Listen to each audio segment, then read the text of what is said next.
Ce pays est tellement magnifique que les étrangers en oublient le nom de leur patrie.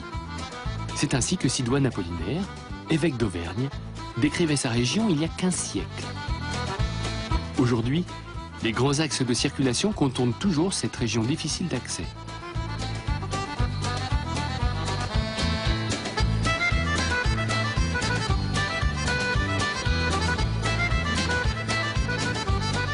La ligne des Cévennes, qui a vu le jour il y a 140 ans, est aussi soumise à la loi du relief particulièrement accidenté.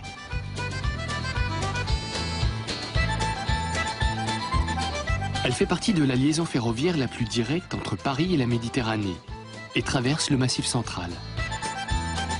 Le tronçon le plus pittoresque de la ligne serpente le long de la vallée de l'Allier à partir de Langeac, à une centaine de kilomètres au sud de Clermont-Ferrand.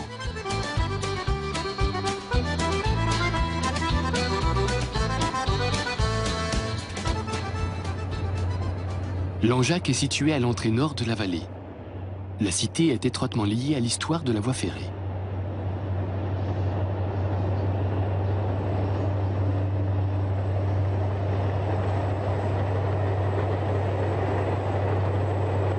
Langeac est une des plus grosses villes de la vallée de l'Allier. Cette ancienne baronnie compte 4000 habitants.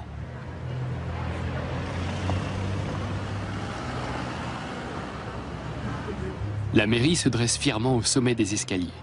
Mais en y regardant de plus près, on se rend compte que Langeac a vécu des heures plus glorieuses. Quantité de maisons sont à vendre. Autrefois, Langeac était dédié au chemin de fer et offrait de nombreux emplois au pied de la ligne de montagne. Pour permettre au convoi de grimper les pentes escarpées, une seconde locomotive à vapeur était attelée en tête de train. L'ampleur des locomotives à vapeur avait une très grosse importance dans le coin. Pour la bonne raison, c'est que dans notre région, il y avait aussi de la houille, ce qui permettait justement de faire une relation entre la houille et la locomotive à vapeur, ce qui nous permettait de travailler d'une manière tout à fait normale. On arrivait à travailler avec une centaine de machines.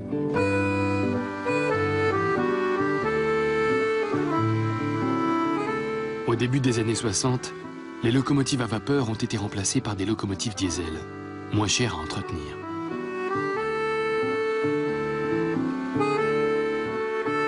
L'importance de Langeac dans le passé se devine aux innombrables voies ferrées qui composent le faisceau de la gare.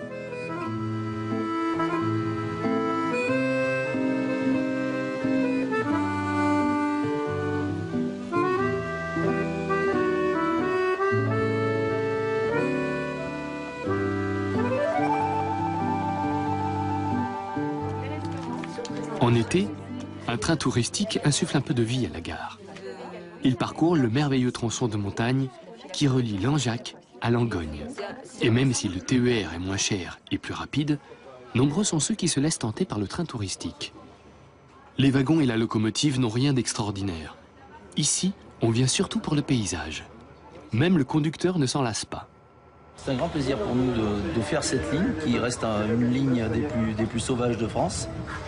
Et où on a l'occasion, l'été, ma foi, de faire rouler ce train touristique qui promène un petit peu tous les gens qui viennent visiter notre belle région. Et c'est vrai que par rapport à beaucoup d'autres lignes, elle reste sauvage, quoi. L'homme n'a pas encore trop eu la mise dessus, si on peut dire. Il n'y a pas de route, il n'y a que le train qui passe. Donc pas trop de béton et de modernisme. Ça reste dans l'état où ça a été créé quasiment.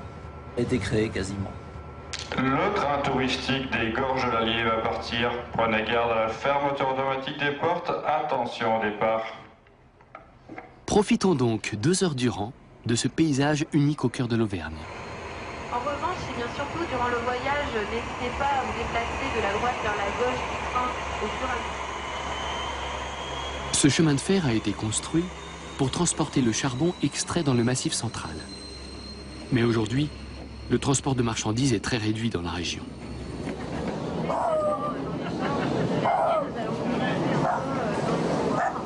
Et dans le passé de cette ligne, qui est vraiment Les trains de voyageurs sont aussi sous-exploités car la région est peu peuplée. Un syndicat baptisé SMAT et regroupant 112 communes, a eu l'idée de ce train touristique afin de promouvoir le tourisme dans les gorges de l'Allier. Nous étions, les élus étaient intimement persuadés que cette ligne de chemin de fer avait un potentiel touristique très important. Donc ils ont proposé à la SNCF un partenariat pour développer le train touristique. Nous n'avons pas fait appel à un gestionnaire privé, c'est le syndicat qui lui-même gère ce train touristique qui apporte une économie considérable au niveau de la vallée sur le développement touristique. Le tracé fêtera bientôt ses 140 ans. Au XIXe siècle, les voies ferrées étaient le plus souvent construites le long des cours d'eau. Il y a un siècle, les saumons étaient la denrée principale des habitants des gorges de l'Allier. En 1890, on estimait à 40 000 le nombre de saumons qui peuplaient la rivière. En 1994, une étude a indiqué qu'il n'était plus que 250. La pollution, la pêche industrielle et les barrages de retenue sont à l'origine de la disparition de l'espèce. Depuis 1999, le village de Chanteuge abrite la salmoniculture du Haut-Allier, le plus grand élevage de saumons de repeuplement d'Europe. La ferme piscicole a été construite à l'endroit même où les saumons se reproduisent depuis la nuit des temps. Les poissons sont régulièrement pesés. La pénombre leur assure une croissance à l'abri du stress. La caractéristique de la souche allier, c'est qu'elle a une très longue migration à effectuer. Nous sommes presque ici, aux gorges de l'Allier, à près de 1000 km de l'estuaire. Ça veut dire que ce saumon va faire 1000 km de migration en eau douce avant de partir vers le Groenland et vers ses zones de grossissement. Et c'est la plus grande rivière sur la zone continentale, en Europe, à faire une aussi longue migration. D'où son intérêt, ça veut dire que cette souche-là, qui est vraiment une souche très particulière, a un intérêt pour aider à repeupler d'autres bassins tels que le Rhin. Aujourd'hui, on envoie des œufs sur d'autres bassins tels que la Meuse en Belgique, mais aussi sur le Rhin en Allemagne. À l'âge d'1 an, les saumons entament leur longue migration de 5000 km jusqu'au Groenland. Et quand ils sont adultes, ils reviennent dans les gorges de l'Allier pour pondre leurs œufs à l'endroit même où ils ont vu le jour.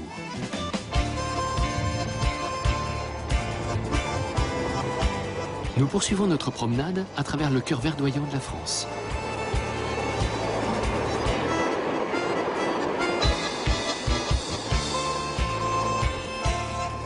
Le long de la ligne, une des plus anciennes abbayes romanes d'Auvergne.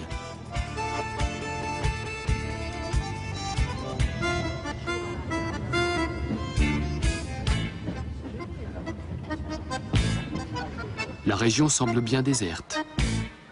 C'est une des moins peuplées de France.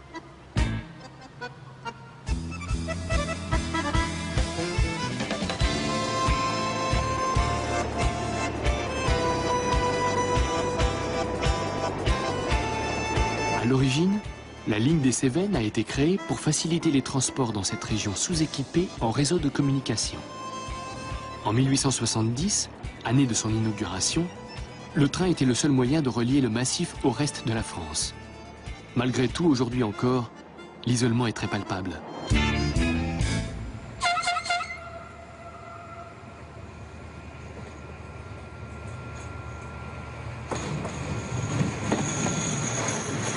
Mais le succès ne se dément pas. Chaque convoi emporte 200 à 300 visiteurs. Le train touristique fonctionne uniquement en été et 5 jours par semaine. Le SMAT n'a malheureusement pas les moyens d'assurer des excursions tout au long de l'année. Le Massif central est constitué de moyennes montagnes dont la plupart sont d'origine volcanique. L'Auvergne est une des dernières régions d'Europe où les paysages sont encore intacts. Pourtant, les touristes ont un peu tendance à bouder le Massif central.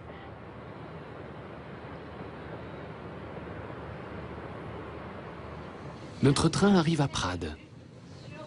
Jusqu'au XIXe siècle, la cité était un carrefour important le long des gorges de l'Allier. Longue de 67 km, la ligne qui relie Langeac à Langogne est une enfilade de courbes, de tunnels et de viaducs. Un véritable musée en plein air du génie civil.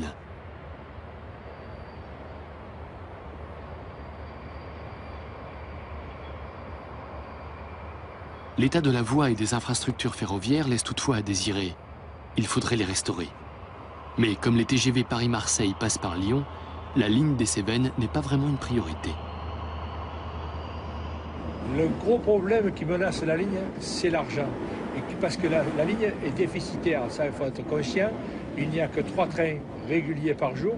De plus, il n'y a plus de trains grande ligne classés sur cette ligne. Donc nous n'avons que des trains TER, trains régionaux, et donc les dividendes ne rentrent pas normalement.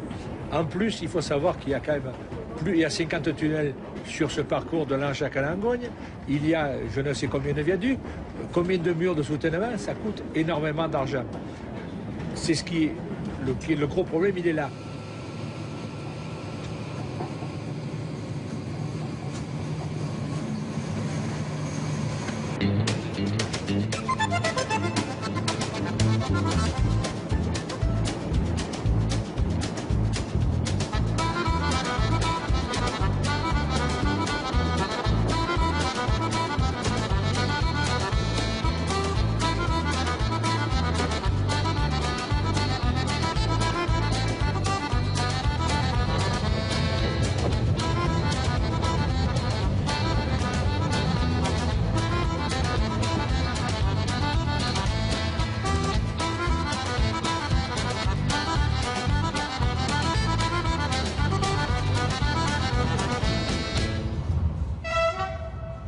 Un pont en acier au-dessus de l'Allier, le viaduc de la Madeleine. Ici, peu avant Monistrol d'Allier, la rivière amorce une courbe et le train disparaît dans un tunnel au beau milieu de la végétation.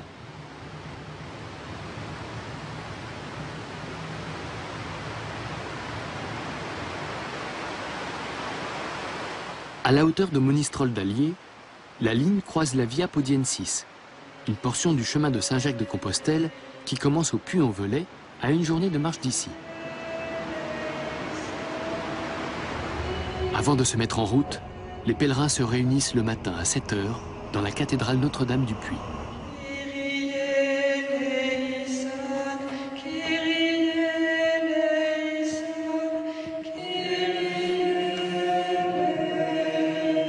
Dans une des chapelles de l'édifice, la Vierge Noire, offerte à la cité par Saint Louis.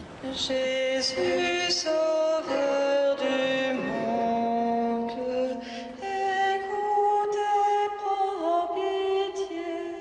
Les pèlerins qui souhaitent aller se recueillir sur la tombe de l'apôtre Saint Jacques à Compostelle ont encore 1600 km à parcourir.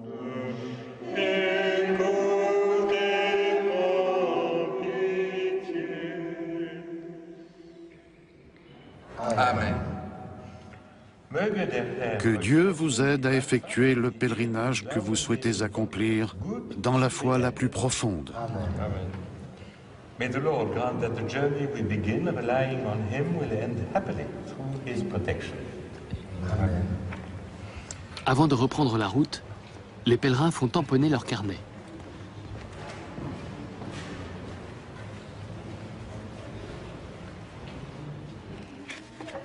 Il est obligatoire en Espagne, la crédentielle est obligatoire en Espagne et aussi sur certaines étapes françaises qui l'exigent. Donc celle-ci est agréée par l'évêque de Santiago. Et il faut donc que vous justifiez votre chemin par le tampon des différentes étapes par lesquelles vous passerez. Tampon que vous trouverez soit à la paroisse, soit à l'office du tourisme, à la mairie, soit au gîte d'étape, tout simplement. Voilà. La majestueuse façade de la cathédrale Notre-Dame du Puy est impressionnante. L'édifice a été construit au XIe siècle pour marquer une étape sur le chemin de Saint-Jacques.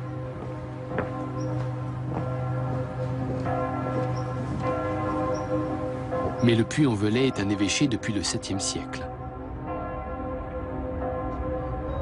Notre-Dame de France trône depuis 1860 au sommet de la ville. Elle a été coulée avec la fonte de 213 canons. Le Puy-en-Velay est un des sites de pèlerinage les plus anciens de France. De nombreux panneaux indiquent aux pèlerins le droit chemin. Ultraia. C'est avec ce mot que les pèlerins s'encouragent à marcher.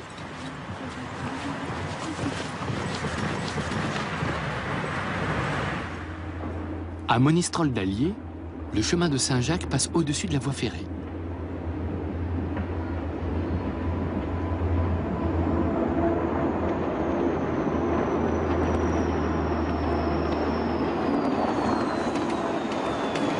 Nous prenons le TER qui s'arrête ici 3 fois par jour. Entre Monistrol d'Allier et Aléras, le train est le seul moyen de transport à travers les gorges. La ligne des Cévennes compte 304 km de voies. Autrefois, elle était parcourue par le célèbre train rapide, le Cévenol. Aujourd'hui, un seul train relie quotidiennement Paris à Nîmes. Mais il a perdu son joli nom. Alors le train touristique a une importance énorme parce que le train amène des gens qui ne connaîtraient pas la région. Et grâce à ces personnes, environ 10 000 personnes par an qui viennent voir ce lieu, ce passage-là, entre Langeac et Langogne, c'est quelque chose de formidable. Et un jour ou l'autre, peut-être que ces gens-là, ils seront là pour défendre cette ligne, qu'on empêche de la fermer. Et grâce à eux, des fois, il y a des gens qui prennent le train classique, le train normal SNCF, pour venir découvrir hors saison.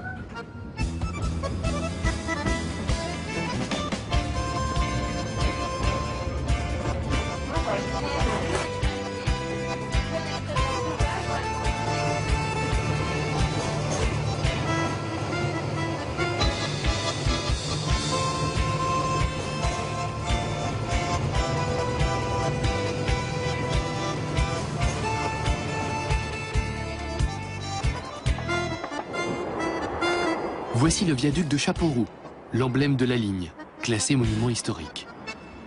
Long de 433 mètres, haut de 17 mètres, et posé sur 28 arches. Il a été construit entre 1865 et 1870.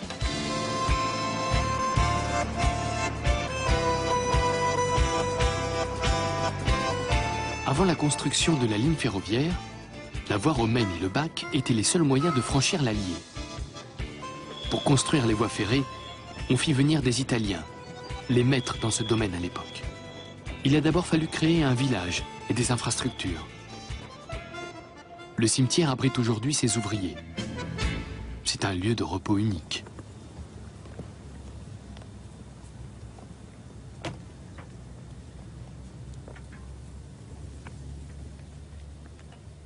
La tombe du cheminot Eugène Barrère, décédé en 1897.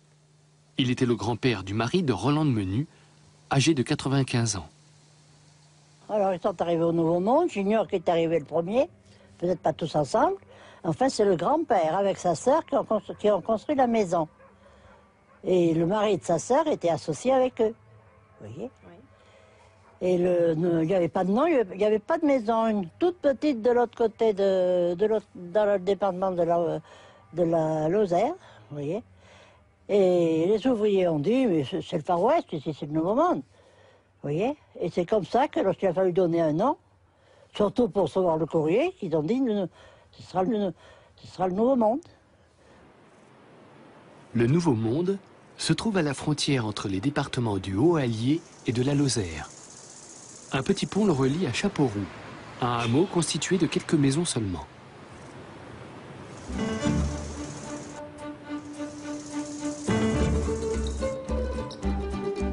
Lors de la construction de la ligne, les ouvriers logeaient dans des baraquements. Ils étaient près de 7000 pour poser les rails et édifier les ponts.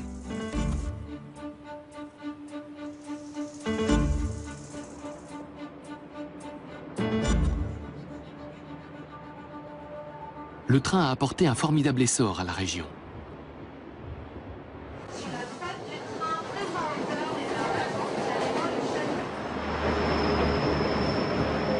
La ligne poursuit son trajet sinueux au gré des méandres de l'Allier.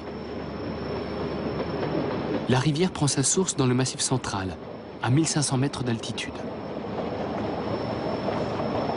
Seul le train se ferait un passage dans ce paysage sauvage. La ligne semble faire partie intégrante du relief. C'est cette particularité qui pourrait aider à la sauver de la fermeture. Peut-être qu'il faudrait essayer de réactiver un projet qui avait pris naissance il y a une dizaine d'années pour la préservation de cette ligne par carrément l'UNESCO. Une préservation par l'UNESCO, ça serait terrible, parce que ça serait merveilleux parce qu'il n'y aurait plus rien à faire derrière. L'entreprise, Réseau Ferré de France et l'UNESCO arriveraient à faire fonctionner cette ligne. Parce qu'on le voit très bien. Il manque des circulations sur cette ligne, mais il manque des circulations parce qu'on ne peut pas accélérer la vitesse, au contraire on la réduit par manque d'argent.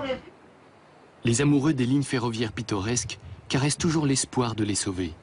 Mais rares sont celles qui obtiennent le précieux sésame de l'UNESCO. Le train poursuit sa lente ascension. Sur la rive ouest de l'Allier, le plateau du Velay. Vers 1000 mètres d'altitude, le climat est très favorable à la culture d'une spécialité locale. Les fameuses lentilles vertes du Puy. Elles ont donné naissance à une quantité de recettes. Virginie prépare une variante à base de poisson. Les lentilles sont mises à mijoter sans avoir trempé au préalable. Là aujourd'hui j'ai fait donc des truites de Vorzac, qui est une spécialité locale, donc poêlée, avec un plat de lentilles à la crème plutôt fou. Ça se marie très bien, le poisson, la lentille verte du Puy. La lentille verte du Puy est très appréciée en cuisine parce qu'elle est moins farineuse que les autres lentilles. Elle se tient bien à la cuisson puisqu'elle est moins riche en amidon et plus riche en protéines. Et elle est également très riche en fer parce qu'elle pousse dans un sol volcanique. On a mangé hier Et voilà le résultat. De la salade de lentilles avec des grillettes de saumon. Et souvent on voit ça. Salade de lentilles et grillettes de saumon. Encore une cuillère. C'est pas Merci. Le train touristique des gorges de l'Allier entame sa dernière étape. Le train est encore plus vital pour la Lozère, le département le moins peuplé de France. Le futur du train touristique, aujourd'hui, nous avons déjà un problème à régler très rapidement. C'est que la SNCF souhaitait abandonner l'exploitation de cette ligne. Or, nous refusons son abandon, que ce soit pour le train touristique, mais aussi pour le trafic régulier. Donc l'avenir du train touristique, d'abord, passe par le fait qu'il faut que nous arrivions à trouver une solution avec la SNCF pour que cette ligne continue à être exploitée. Et lorsque nous aurons réglé ce problème, parce que c'est une ligne qui coûte très cher. La population locale organise déjà la riposte. Elle insiste pour que la gare de Langogne continue d'accueillir des touristes.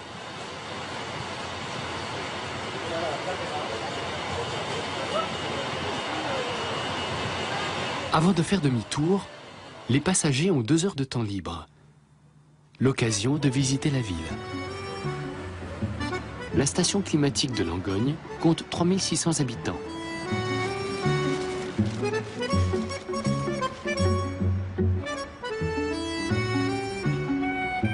L'église romane date du XIIe siècle.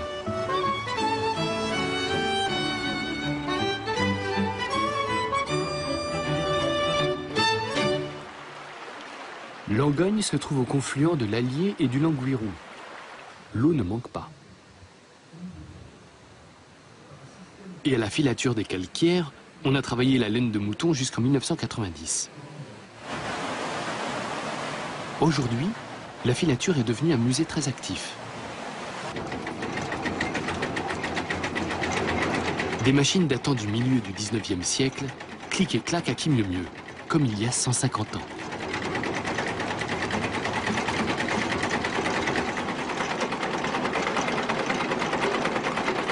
La laine était autrefois une filière majeure à Langogne. Elle donnait du travail à un grand nombre d'habitants. La laine arrive lavée au premier étage, mais encore emmêlée. Avant d'être traitée, elle doit être cardée. Un étage plus haut, la mule Jenny est à l'œuvre. Avec ses 120 fuseaux, elle fait le travail de 20 ouvriers. Le maître fileur doit tirer la laine avec beaucoup de doigté. Pas trop vite ni trop lentement, pas trop prudemment ni trop brutalement, pour éviter que le fil ne casse. La machine fait 9 mètres de largeur. Une petite merveille de technologie qui, en quelques minutes, produit plusieurs kilomètres de fil. Le but de la filature, c'est de fabriquer bien sûr du fil tricotable. Donc la personne qui s'occupait de cette filature avait également dans Langogne un magasin pour vendre le fil produit ici, le fil tricotable produit ici. Et ce fil était également exporté. On a retrouvé des traces dans les départements voisins, que sont le Gard par exemple, mais aussi dans d'autres pays comme l'Italie ou l'Espagne. Et donc là, bien sûr, pour acheminer ce fil, on utilisait le train et la ligne de train qui passe pas très loin ici à Langogne. C'était il y a bien longtemps déjà. Allez, en voiture, nous retournons à Langeac. Bon voyage. Oui, bon voyage. Et demain, rendez-vous pour un nouvel itinéraire ferroviaire à la découverte de la Tunisie. Mais pour l'heure, nous avons rendez-vous à l'âge de glace pour assister à des combats de monstrosaures. Bienvenue au Jurassic Fight Club.